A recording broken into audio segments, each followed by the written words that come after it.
Black Girls Podcast, a weekly conversation about mental health, personal development, and all the small decisions we can make to become the best possible versions of ourselves. I'm your host, Dr. Joy Harden Bradford, a licensed psychologist in Atlanta, Georgia. For more information or to find a therapist in your area, visit our website at therapyforblackgirls.com. While I hope you love listening to and learning from the podcast, it is not meant to be a substitute for a relationship with a licensed mental health professional.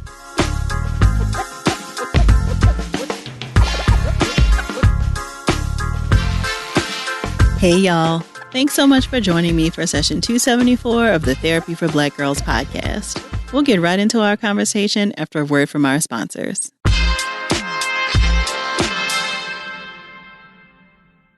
The Black Information Network and Career Builder have teamed up to launch the 100,000 Careers Initiative, a mission to help Black job candidates hone their job-seeking skills. The initiative is providing free one-on-one coaching sessions. Choose from one of over 5,000 experts with years of experience in hiring for management and trade-focused positions. Afterwards, you'll receive a personalized post-session report detailing your interview strengths and what you can do to improve. Book your free one-on-one job coaching session today at careerbuilder.com/BIN. Imagine a sharp, stabbing pain on your skin. Sounds like a nightmare, right? While individual experiences may vary, it's how some people describe shingles. This painful blistering rash could interrupt your life for weeks. It could even force you to cancel social events or weekend plans. Over 99% of adults 50 years or older already carry the virus that causes shingles. 1 in 3 people will get it in their lifetime. Why wait? Ask your doctor or pharmacist about shingles today. Every year, many families and individuals are hit with unexpected medical bills that their health insurance wasn't designed to cover, resulting in a health and wealth gap that disproportionately impacts people of color and those in low-income communities. Aflac is on a mission to help close those gaps. The cost of healthcare shouldn't come at the expense of peace of mind. To learn how Aflac can help with expenses health insurance doesn't cover, visit aflac.com. Whether you're watching your favorite series on your phone, computer, or TV, the shows that we've grown to binge watch and or critique were created by teams of people invested in the power of storytelling. Whether it's a YouTube-based comedy series or an HBO original, the tales told on our screens allow us to live vicariously through characters that remind us of ourselves, the people we love, and even the people we don't want to be like. But who are the people behind these characters? Who are the talented individuals who translate stories to reality? In this week's session, I'm speaking with industry powerhouse and triple threat writer, director, and showrunner, Amy Aniobi. Amy is one of the incredible Black women behind iconic shows like Hoorae Media's Awkward Black Girl, HBO's Two Dope Queens, and HBO's Insecure. Our conversation explores the characteristics of working in film and television as a Black woman and the necessity of mentorship in the industry. If something resonates with you while enjoying our conversation, please share it with us on social media using the hashtag TBGInSession. Or join us over in the Sister Circle to talk more in depth about the episode. You can join us at community.therapyforblackgirls.com. Here's our conversation. Thank you so much for joining me, Amy. Thanks, Dr. Joy. Nice to meet you. Likewise. So you have been in this entertainment game for quite some time. We're aware of a lot of your credits, but I want you to take us all the way back to the beginning. What was your very first credit on IMDb? Oh, on IMDb? I thought you were going to be way, way back. Like, what was the first thing I ever wrote? Your middle school. I'll tell you right now, I remember. Ooh, we'd love to hear that too then. Oh, yeah. Well, the first thing I ever wrote and the first time anyone ever told me maybe you should be a writer was actually when I was in kindergarten. We all had to write stories, like just stories from our mind. And I wrote a story and illustrated it too about how I wanted to be a kangaroo. I think it was called Why I Want to Be a Kangaroo. And it got published in a Texas children's anthology of fiction. And there's a big ceremony. And I met Amy Tan, like the writer of Joy Luck Club. I didn't know who she was. I was 5. My parents didn't know who she was. They're Nigerian, they're immigrants. But everyone was like, take a picture with Amy Tan. And I remember going to this thing and bringing my book that I drew the drawings of. And that was the first time Amy Tan, I believe, was the one who told me, "You're a very good writer." And I was like, "Thanks." Wow, that's a So pretty maybe cool the origin seed, story. yeah, I think the seed was planted then. But my first credit on IMDb, I actually haven't looked in a while, so I'm not sure. But I'm going to assume it's Awkward Black Girl. Like, I feel like it's got to be Awkward Black Girl because I started writing for that web series, Misadventures of Awkward Black Girl, when I was still in grad school.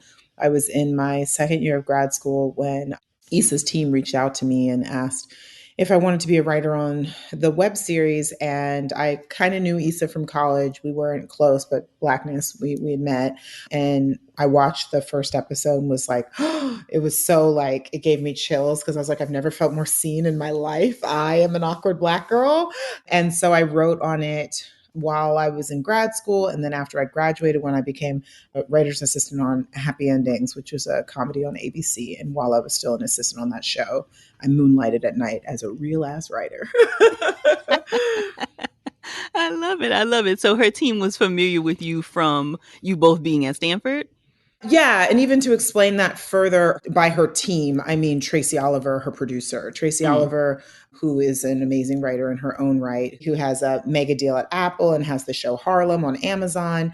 Tracy was my little sib at Stanford, which meant like I was an upper class Black woman who was like, let me show you the ropes. Well, she was doing great. She didn't need no rope shown to her. So we just became friends and stayed in touch even beyond graduation. She had gone to USC for film school and the producing program. And so when she started producing Issa's web series, she reached out to me. So, and I remember I sent her an email because she was like, we're accepting writers. Would you like to submit an application? And I believe my email was, bitch, you know me, that's my application. My writing sample is, I'm in grad school for writing. So you let me know. And she sent me an email back being like, you have been accepted. And then that was when I watched the first episode after she emailed me being like, we have chosen you or whatever. I went back and watched the first episode of Awkward Black Girl because it had just come out, you know, and I watched it. And that was when I got the chills. And I was like, holy shit, this is a big opportunity. Like, what the fuck? So then I emailed her again and I was like, thank you so much for this opportunity. I'm so blessed. Like, anything you need, let me know. And so the writer's room actually met in my living room, in my apartment living room for the next year and a half, 2 years. Wow. So I think a lot of us had that feeling when we initially found Awkward Black Girl, like, oh my gosh, like this is us on screen, right? And so it sounds like very early you knew it was going to be a big thing. Like, what were the signs for you that let you know that it was going to be big? It was raw, it was unfiltered, and it captured on universal emotion. Like, not only from the very first like thing where it says like two of the worst things you can be is awkward and Black.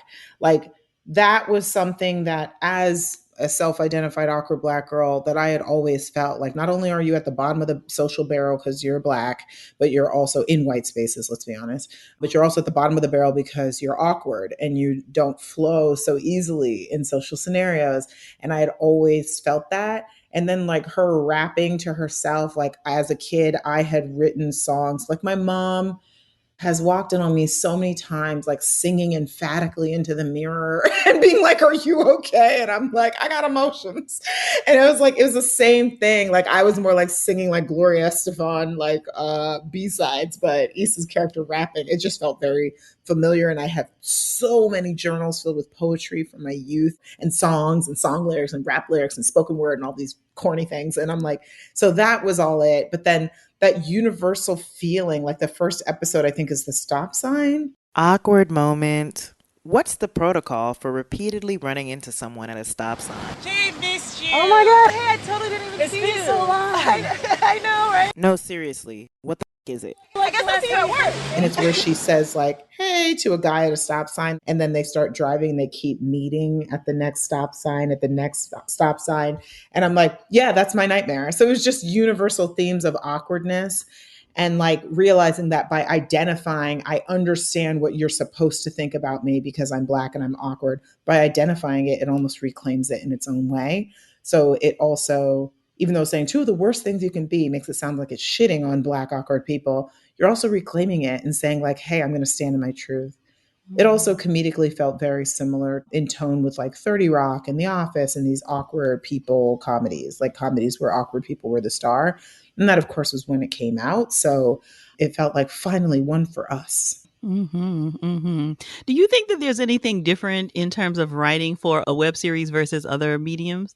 I think there can be something very different, but I'll say both Awkward Black Girl and the web series I created while I was an assistant on Happy Endings, which is called The Slutty Years, we ran them like TV shows. So, like, you can't just be calling on your friends and hobnobbing together and not having a formal script, writing it in Word instead of using the correct software and all the things. It can be nothing like it.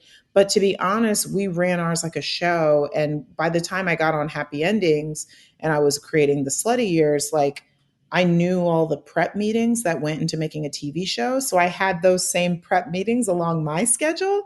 And as a result, when I finally got to be on set as a staff writer on the Michael J. Fox show, I was like, I've done this before. Like, with a lot lower budget, but I'd done it before. Like, I had already had a props meeting. I had a tone meeting. I had a production meeting. I had done it all because I just copied what I saw my bosses doing, was like, let's do it on our tiny scale with our $5.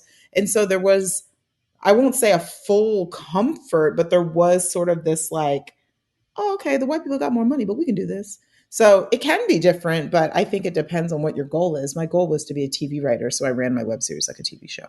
So it sounds like you have had quite a few different positions, and I'd love to hear a little bit more about that progression. You were also the showrunner on HBO's Two Dope Queens. Oh my God, these queens, everybody, give it up for the queens. Oh my God. Two Dope Queens, also the nickname for my titties. Ow. So what does a showrunner do? Like, it sounds like you are the head in charge. So what does a showrunner do? Well, Dr. Joy, that is actually correct. Showrunner runs the show. So that it's such an interesting job because I feel like you get into TV because you like written word and you like character and you like writing and you like being internal. And a showrunner is externalizing everything in your brain because no one can read your mind. So you might write that a character is wearing a skirt. And then here comes a wardrobe person who's going to say, okay, what color skirt? What length of skirt? Is it short? Is it long? Is it tight? Is it loose? And you're like, well, in my head, I saw this. Or they're going to say, hey, you didn't specify. So here are 9 examples that I have. And you're going to go, yeah, that one, So it's like, as the showrunner, you're externalizing all the things that are in your brain for this crew of 100 people to be able to execute them.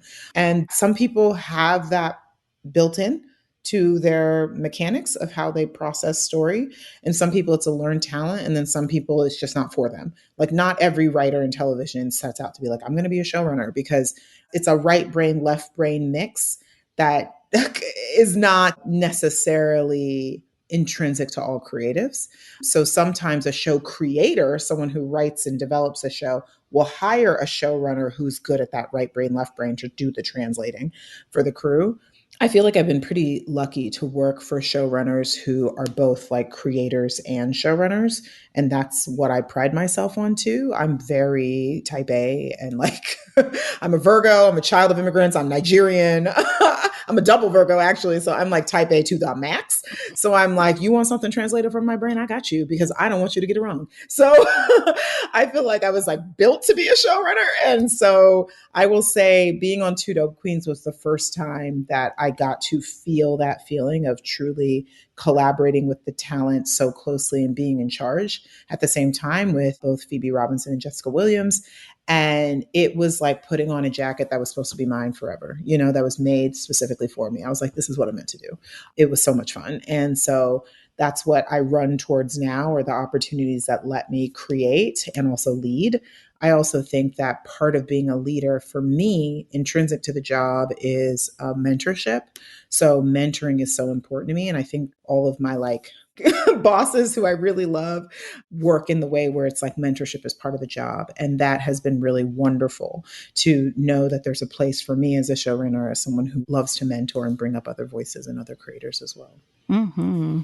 Thank you for that. And I can imagine that is, really important. And you've talked a lot about your identity as a Nigerian, your identity as a child of immigrants. And it seems like a lot of your projects also have like this identity piece, right? Can you talk a little bit about like why it's important, or why it has been important for you to choose those kinds of projects? Yeah, I think the reason why so much of the work that I create grapples with identity is because it's something that I've grappled with since birth. And I think storytelling and the medium of storytelling is one of the few ways that society gets to have a conversation with itself, especially in comedy. You're getting to have a conversation with what you are going through now. But so much of storytelling, and by that, like, I mean, artistry, music, sound design, like architecture, they're all forms of storytelling. You are deciphering a piece of you in everything you create if you're doing it well. I think the best stories come from something real. And as a Black kid, a dark skinned Black girl growing up in North Texas in a super white town with parents who had accents, I was always confronted with identity. And I think because I was awkward and, dare I say it, goofy as a kid, I also was constantly leaning on comedy to help myself feel more comfortable in other spaces, trying to be the funny one, trying to make people laugh with me rather than at me, kind of thing. And so I think so much of what I create will always grapple with identity because it's something that I still grapple with to this day. There are always days that I'm going to feel not Black enough by the standards that someone else has set, or not feminine enough by the standards that someone else has set.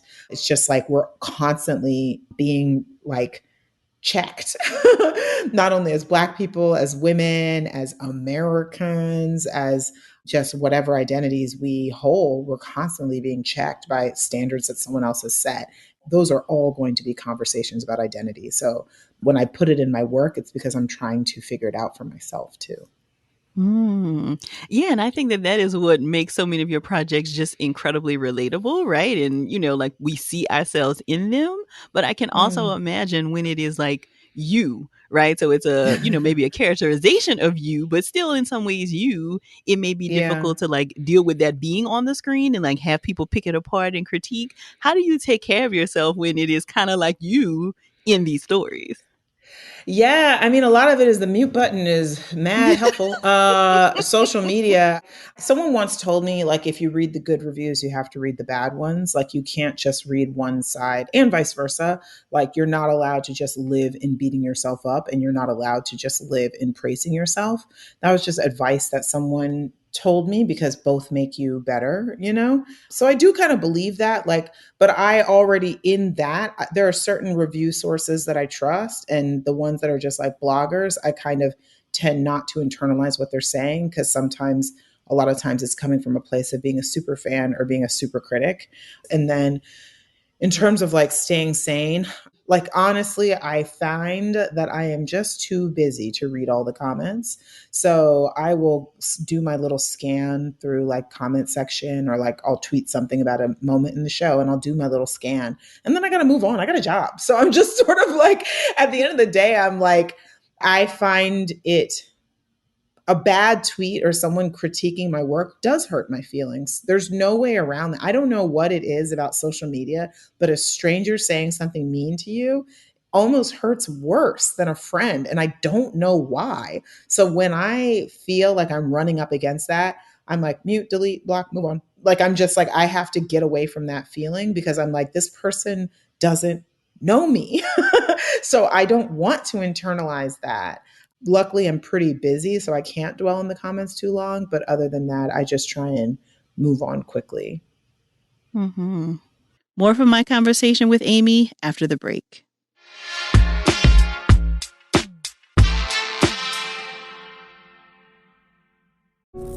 Imagine the feeling of pulsing electric shocks. Sounds like a nightmare, right? While individual experiences may vary, it's how some people describe shingles. This painful blistering rash could interrupt your life for weeks. It could even force you to cancel social events or weekend plans. Over 99% of adults 50 years or older already carry the virus that causes shingles. 1 in 3 people will get it in their lifetime. Why wait? Ask your doctor or pharmacist about shingles today. When you're looking to improve, look for the improvements that build on themselves, like hiring for your business. You get better at hiring, you hire great people faster, your business grows, and you get to keep on hiring. So how do you get better at hiring? You need Indeed. Indeed is the hiring platform where you can attract, interview, and hire all in one place. Instead of spending hours on multiple job sites searching for candidates with the right skills, Indeed's a powerful hiring partner that can help you do it all. One of the things to love about Indeed is that it makes hiring all in one place so easy because it helps star applicants to shine with over 135 assessment tests from cooking to coding. Join more than 3 million businesses worldwide that use Indeed to hire great talent fast. Start hiring now with a $75 sponsored job credit to upgrade your job post at Indeed.com/therapy. Offer good for a limited time. Claim your $75 credit now at Indeed.com/therapy. Indeed.com/therapy. Terms and conditions apply. Need to hire? You need Indeed. You know you're a pet mom when your social media feed is 80% your pet. And also when you believe that pets are the world's best kids. Kinda like Halo, who makes natural, high-quality pet food that starts with science for your pet's best health. This is the kind of pet food brand that makes all their own recipes with a veterinarian and pet nutrition experts. Basically, it's the world's best food for the world's best kids. Find Halo at Petco Pet Supplies Plus, select neighborhood pet stores, and online at Chewy, Amazon, and halopets.com. And you've talked about, mentorship being really important. And I know sometimes this can be a difficult field to be in as a Black woman, right? Like there are not a lot of us in, positions to kind of bring other people up. And it sounds like you are doing your part to try to, open the doors for others. What has your experience been with people doing that for you? Has that been difficult? No, I don't find that people supporting me as I have grown in this industry has been difficult. I think I am someone who has worked hard from the very beginning to say, I need to make the person on the other side of the table look stupid saying no to me. So when I had my first job as an assistant, I remember looking at the people that my boss, like the early level, like green writers that my boss read. And I was like, oh, they either have an Instagram presence, they've come through a program, they've independently made something, they've gone to grad school, or they have reps. And I was like, okay, I got a year, I got to do all 5 of those. Because I'm a Black woman. Like I was like, I can't do one of those. Like the idea of like, I got one script, somebody find me, I got my one script. I'm like, what? Are you white and straight and male? Like other than that, I don't understand that. So I've always been like, if there are 5 ways you can get in, I got to do all 5. So once I committed to that, because I used to be that I got one script girl. And then all through grad school, I was like, my one script didn't get me staff, didn't get me a deal when I was 19. What? And so I realized I was like, oh, I can't be that person. I'm a Black woman who came from outside of the industry. I got 3 strikes. So I got to work 3 times harder. And so I believe in making yourself someone who is hard to say no to, someone who is too qualified for people to ignore. Now, here's the thing. You might not have control over their racism and their politics, but I do have control over what I can produce as content. So once I got into that mindset of like, oh, bitch, you gotta put that gas on, I'm like, you gotta pedal down to the ground and literally go. Once I got that in my head, I was like, yeah, of course I'm gonna be successful. Like, I'm not even kidding. I was like, I know it hasn't happened yet, but it's gonna happen because it has to happen because I've done all the things. There got to a point where I had a writers group and we used to get together and we would be like, have you done all the things? And I was like, I have done all the things. I'm in a program. I'm working on a hit show. I'm an assistant. I helped write a web series. I'm creating my own web series. I started a Twitter feed and I post jokes every day. I have done all the things. Oh, and agents are meeting with me. So I got to a point where I was like, I've done all the things, so I know what's going to happen. And then I just had to be patient and keep doing all the things. As a result, I think once things start to fall in line, I feel that people want to help people in their careers who are already helping themselves.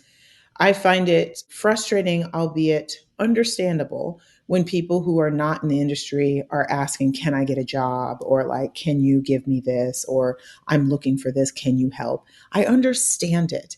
but it doesn't make sense when you actually do the work to look at the bios of everyone who you admire and see all the things that they did. You need to get started doing all the things. And once you've done that, it's so much easier for someone to say, oh, we're in a boat and I handed you an oar and you're actually rowing. Like, you're not depending on me to row us up the river. You have an oar in your hand and you're rowing too. So now we can row together. All right, yeah, let me help you. I think there is this instinct of like, how am I supposed to get there if I don't have help? Google is free. So what I did was Google, how do you write a script? How do you do this? And I just started doing the work myself. Formal education is only part of it, and the rest has to come from you. So when I finished grad school, I'm still in school. Like, I still take classes and writing classes and creativity, like how to unlock your creativity and all these things. And I started Indeed. So I'm always going to be someone who does all the things. Unfortunately, it's hard because I'm like looking for that next level of success for myself. And I have to get back to that place where I'm like, I know it'll come because I'm doing all the things. So that's where I want to live, and I have trouble with it. But I remember that girl who was an assistant on Happy Endings and doing all the things and was like, it's going to happen. Let me just sit here and keep doing what I'm doing. I think I answered your question. I'm not sure. I might have gone on a tangent. Well, I have a couple of follow-up questions for that. So you are doing your part to try to like make that process easier for people with your talent incubator tribe. So you are kind of putting some processes out there for people to do the things that you're talking about. Yeah. And that's so much of why I started Tribe. Like, I started it in the pandemic by myself with 33 writers who I reached out to and said, hey, are you looking for community in this time when we're all on Zoom and America is on fire? Are you looking for community? And I got a resounding yes. And so I started out planning like monthly panels and talks and workshops about hard skills versus soft skills and creativity. And I started it during like production of the final season of Insecure during a global pandemic when I was directing my first episode of television. It was very stressful. And the best laid plans turned into like kind of murky stuff. Like, I was like doing these panels, but kept changing the dates because my production schedule was changing and all these things. And I was like, this is really hard to run a program by yourself. And luckily, with the renewal of my overall deal at HBO and HBO Max, I got the chance to hire an executive who could help me not only build my slate and help me with the work that I want to make for myself, but also investing in new work and investing time in building new talent. That's what Tribe is for. Tribe is about taking the people who have just entered the boat and still have that oar and are going to row with me and say, I want to go in the direction and the speed and the pace at which it is to be successful in this industry. And I say, good, great, let's go, let's get there together. I believe there's a myth that being a creative is a lonely act, like a lonely creative, and you got to write alone in your house and your best creativity is found in solitude. And I don't believe that. All my best opportunities have come from people sitting right next to me, people who I networked across with rather than networking up. And I want to build that. I think the only way you build a new industry is by starting with compassionate creatives of color. We've got all the ideas. We're kind. We care about the people as much as the work. And that's what I'm here to build. And that's what Tribe is all about. So can you tell us more about the overall deal? I think a lot of us here, we're so excited for y'all when y'all, announce these overall deals, but I don't actually know what that means. So what does it mean to have an overall deal, and what kinds of projects have you been working on as a part of that? Sure. So in television, and it happens in features too, an overall deal is basically you've been in business in some sense, and it can be small, like you have one project there, you've sold a couple pitches at a certain company, and they recognize that you have a voice or skill set that matches a lot of the work that they do. So you get an overall deal, which means you now kind of are making projects specifically for that place, for that home company, that home studio, that home network. And as a result, you are on salary. So you're paid more regularly than bouncing from show to show to show so that you can continue to hone projects for them. My first deal, or both my deals have been with HBO. To me, HBO is like an artist's home, which makes me feel really blessed and fortunate to have a deal there, because I sometimes as an artist, like, the things that you're thinking of are very specific and you see them a very specific way. And I find that HBO is a place that really supports that and supports my creative process. And so I'm really looking forward to continuing to build with them. I have a few shows in development, both at HBO and at HBO Max, that I'm just working on and plugging away. And hopefully there will be something that gets seen sooner rather than later. Unfortunately, all I have control of is my ability to produce my content. So I'm doing my best with that. I'm hopeful for the future. I have a lot of stories to tell, and I'm really hopeful for the opportunity to get to tell them at HBO and HBO Max. Mm-hmm. But we will be tuned in to make sure we see all of this glory unfold. So, Thank the you. other thing that I have been curious about is like what actually happens in a writer's room. So you've been in lots of writer's rooms. I think probably the one you were in the longest was the Insecure writer's room. And was that your Yeah. longest stint in a writer's room? For sure. So what actually happens in the writer's room? Anywhere from 5 to 15 writers sit around a conference table and talk all day. And there's not much writing that actually happens in a writer's room. It's a lot of talking. And there's a writer assistant who types everything that the writers say as we come up with story. The showrunner formulates what we're going to be working on that week and the things that we're trying to achieve story-wise, A story, B story, C story, episode 1, the season arcs, character arcs, all the things. And we just talk all day and figure it out. And then we start putting it up on a whiteboard, putting notes on the board. Like some rooms use index cards. We use different colors per character. So we'll be like, Issa's story is in red, Molly's story is in blue, Lawrence is in green. And we write them up on the board. We figure them out together as a room. And then the writer of a particular episode goes off and takes those beats and turns them into an outline. And then that outline comes back to the room. They get notes.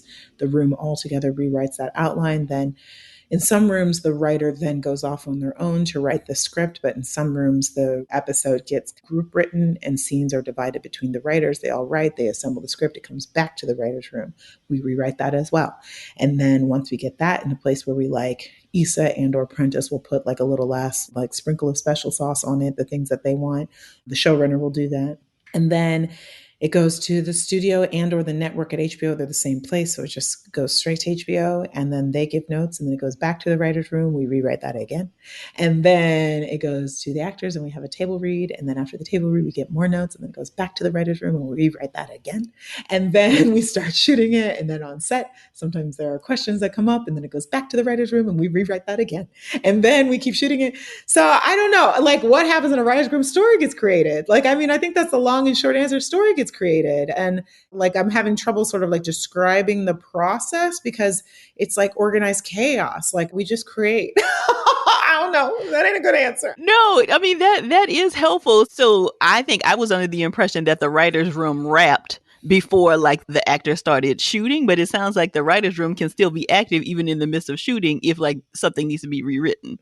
It depends on the show. In network, the show is getting shot, like filmed, shot at the same time that the writer's room is breaking story. So they're still around. A lot of streaming and cable shows, the room wraps before you start shooting. Got it. Okay. More from my conversation with Amy after the break.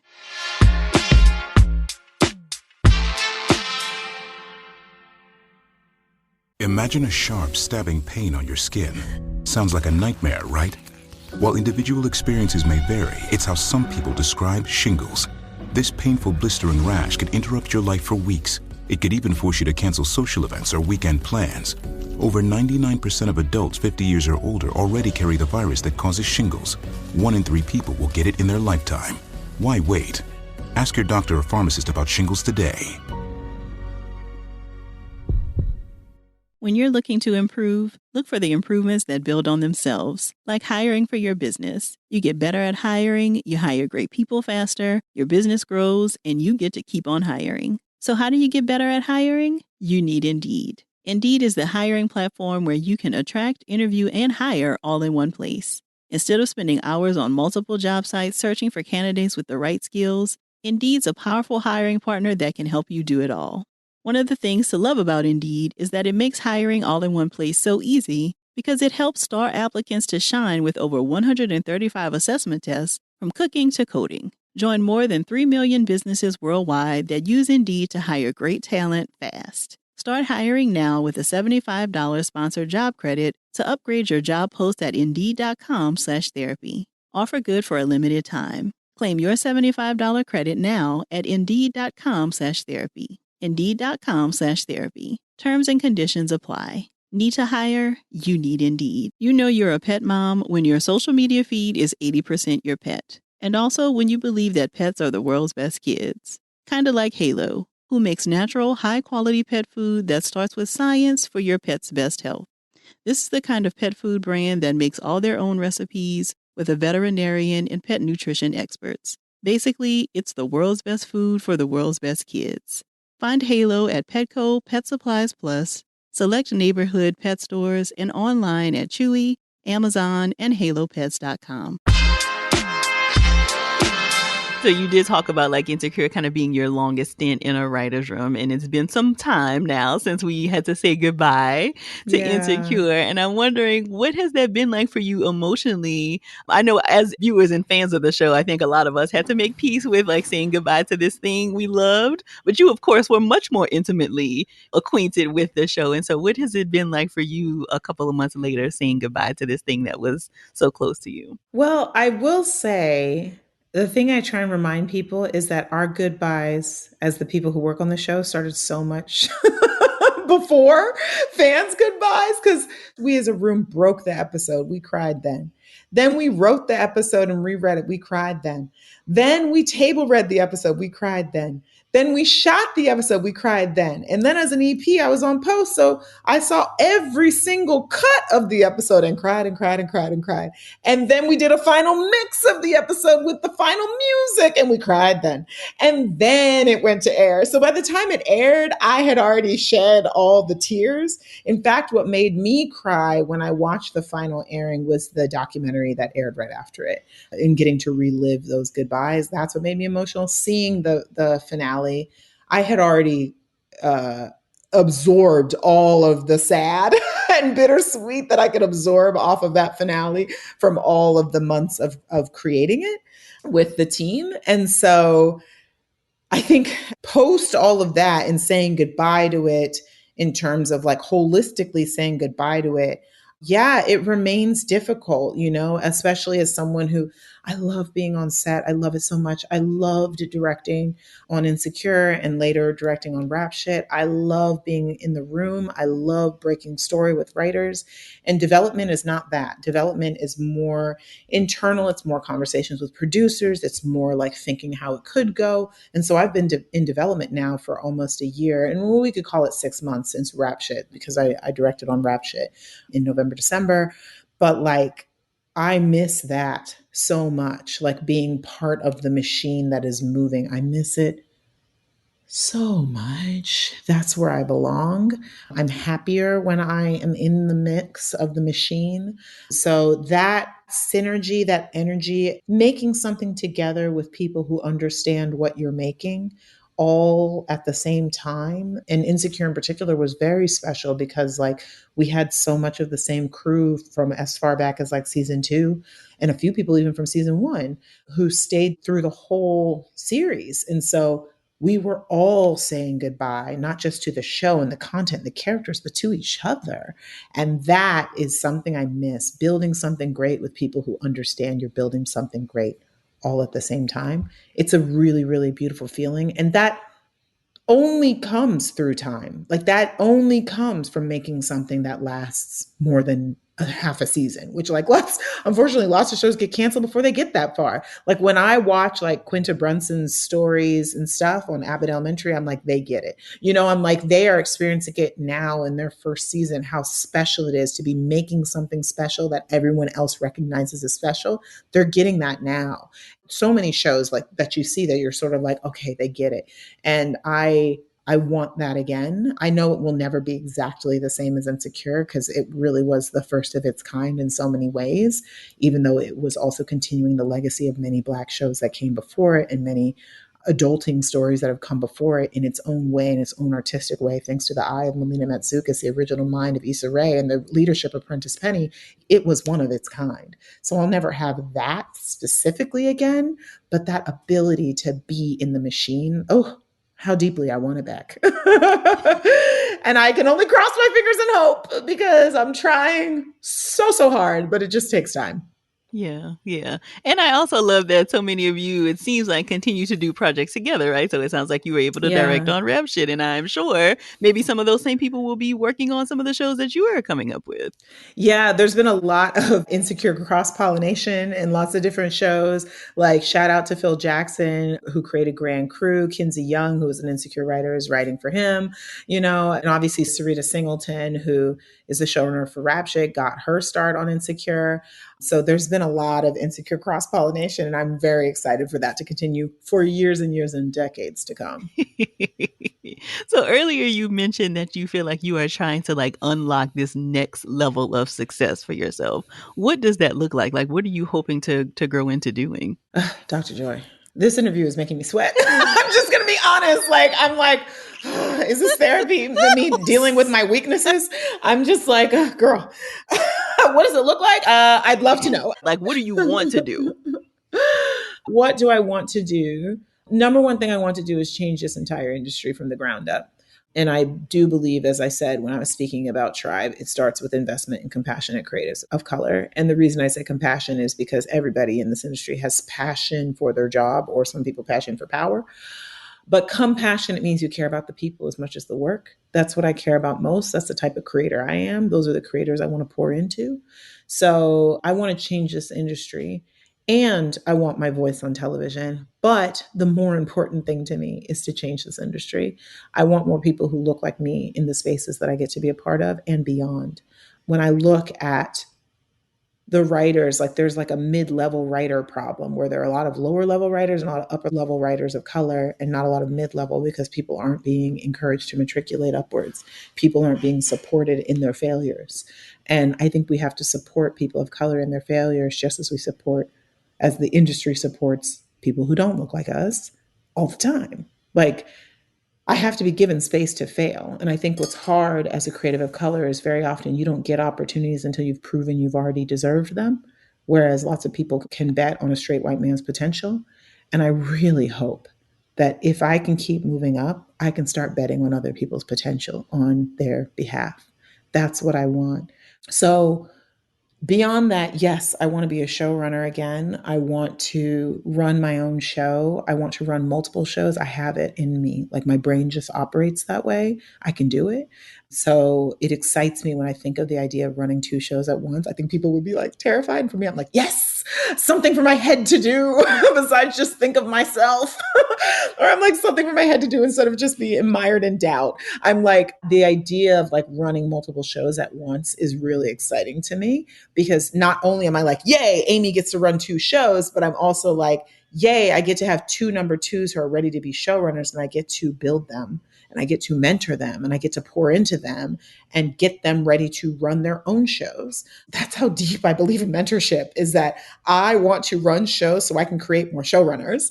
I believe that the reason people are storytellers is because stories can last forever. So I'm in this to be immortal. I want to be immortal. And by doing that, it means that my ways, my methods of telling story, my ways of training, the things I believe in, the way I operate cannot die with me. I must pour into the next generation to be immortal. So for me, the reason I want multiple shows on air is so that I can create multiple showrunners, so that they can create multiple shows that are all being led by compassionate people, and we actually change this industry. This is a marathon, not a sprint. I got sprint energy and I really want to win now, but I also have to remind myself all the time that this is a marathon and I'm just getting started.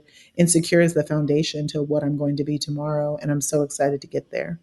I hope it happens sooner rather than later. But I don't have control over the timeline, just the dream. So I'm focused on the dream. Yeah. Yeah, that does sound like an industry that lots of people would love to be a part of, and that we as viewers would really get to benefit from. Yeah, because by telling very specific stories, you actually tell universal stories. I think it's easy to believe that hitting the four quadrants, like men, women, age 18 to 44, children, that's how you get the most people. But I think by being really authentic to you, you can actually capture more people than trying to service, like, quote unquote, a mandate. So that's why Awkward Black Girl hits so many people, is because it was authentic to its key creator. And then you find your tribe. So that's what it's about. So one of your most recent endeavors is podcasting. So you have kind of stepped Yeah. into the podcasting space with your co-host Grace Edwards. You all host the podcast The Antidote. So tell me about what it has been like trying out a new medium. Yeah, co-hosting The Antidote has been awesome. Grace, we were friendly before Insecure, but we really became like work wives on Insecure and had each other's backs and just like were really, really close. And as Insecure was ending, we saw the light at the end of the tunnel and we're like, we won't get to work together again. Like, what happens now? Like, how do we find a way to stay connected in a professional sense? And we landed on podcasting because we really wanted something that was regular, that could keep us in contact kind of on a weekly basis. And also because it just, development of a podcast moves faster than development of a TV show or a movie. So we were like, we can actually control this. Like we can like say we want to make it and we're making it tomorrow. So the idea for The Antidote even just came from like, everything was going wrong last year. And we were like, what's our antidote for this? Like, what's our antidote to this bad news that we're talking about on the phone? Like we'd be like spiraling for like 20 minutes on the phone and be like, I need an antidote to this. And then we were like, is that the podcast? Like, because the world just keeps getting worse week to week to week. So is the podcast finding ways to cope with that? And in so many ways, Grace is my antidote and I know I am hers. So getting to collaborate on this podcast and get to be each other's antidotes week to week while also empowering people to discover their own has been really exciting. We really just set out to be funny, to feel connected, and to help our guests feel healed and like they're not alone. And I think we're achieving that. I'm really excited about the guests we've had, from Tracy Ellis Ross to Yasser Lester to Robin Thede to Alok is coming up soon, and Tunde Oyanin, who's one of the best Peloton instructors of all time, and she's Indeed, Nigerian, shows she's fam. Like our guests are popping, and Grace and I have such wonderful energy together that I'm so happy about what we've created. And I hope that people are latching on and finding their antidotes right along with us.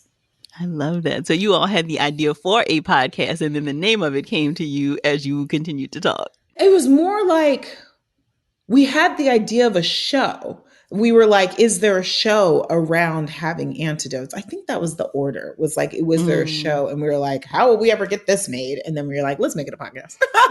So I think we had the idea, if I'm not mistaken, we were coming up with show ideas and then sort of like back channeled into podcasts because we were like, that's something that we can control.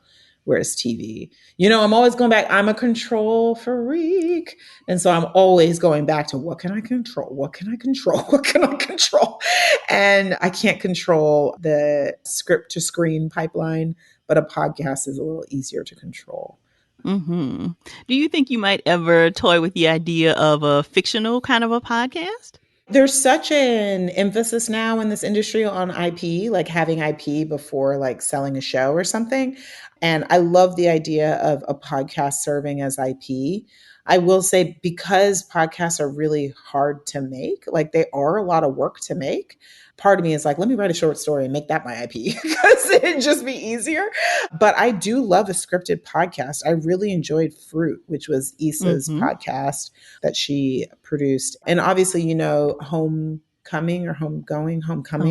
That was Homecoming. on Amazon. Yeah, that was a scripted podcast first. So I think I'm more in the market as a producer of looking for scripted podcasts that could be the IP that becomes a show. I'm really interested in that right now, as opposed to creating my own. Well, where can we stay connected with you, Amy, so we know when all of these shows are coming out and what you're up to next? What's your website, as well as any social media handles you'd like to share? Sure. Yeah. Everything is my name. It's AMYANIOBI on Instagram, Twitter, and the web. AmyAniobi.com and at Amy Aniobi on everything. And also my company is called Super Special. The idea of the name comes from, it's the opposite of superficial. Superficial is what people think of Hollywood as, but we're the opposite of that. We're genuine as fuck.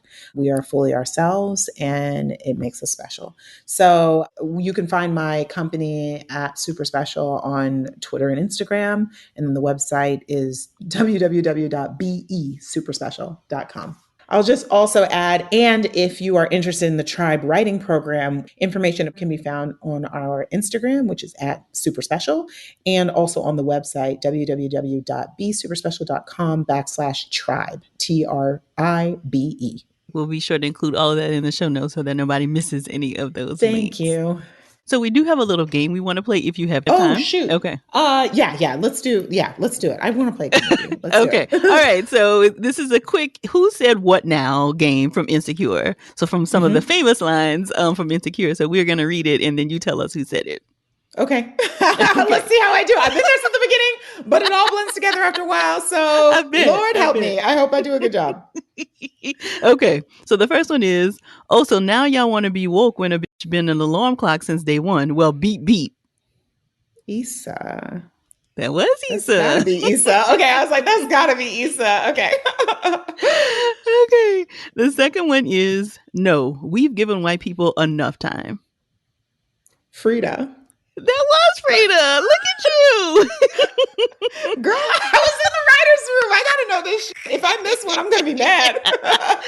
Okay. Give me another one. Number 3. Radio Shack ain't even got a store no more. Kelly. That was Kelly. 3 for 3. Yes. Okay. And the final one. Yes, a Capri Sun. You know my heart. Okay. Yes, a Capri Sun. Molly. That's gotta be Molly. It was. Okay, great. Okay, good. Okay. Perfect. You thank scored God. a perfect 100. If I missed anything, I'd be demerits. like, where was I? I was daydreaming in the writer's room. No. Oh, I'm so happy. Oh my gosh. Well, thank you so much, Amy. This has been such a pleasure. I really appreciate you chatting with us. Thank you. This is awesome. I so stand everything that you are doing. I am such a supporter of therapy for Black girls. I actually found my therapist on the website, therapyforblackgirls.com. So I'm such a supporter. We all deserve care, self-care, mental health check-ins. So thank you for everything you're doing to spread that across our community. I appreciate it. I'm so glad Amy was able to share her expertise with us today. To learn more about her and her work, visit the show notes at therapyforblackgirls.com/session274. And don't forget to text 2 of your girls and tell them to check out the episode right now. If you're looking for a therapist in your area, check out our therapist directory at therapyforblackgirls.com/directory. And if you want to continue digging into this topic or just be in community with other sisters, come on over and join us in the Sister Circle. It's our cozy corner of the internet designed just for Black women. You can join us at community.therapyforblackgirls.com. This episode was produced by Frida Lucas and Elise Ellis, and editing was done by Dennison Bradford. Thank y'all so much for joining me again this week. I look forward to continuing this conversation with you all real soon. Take good care.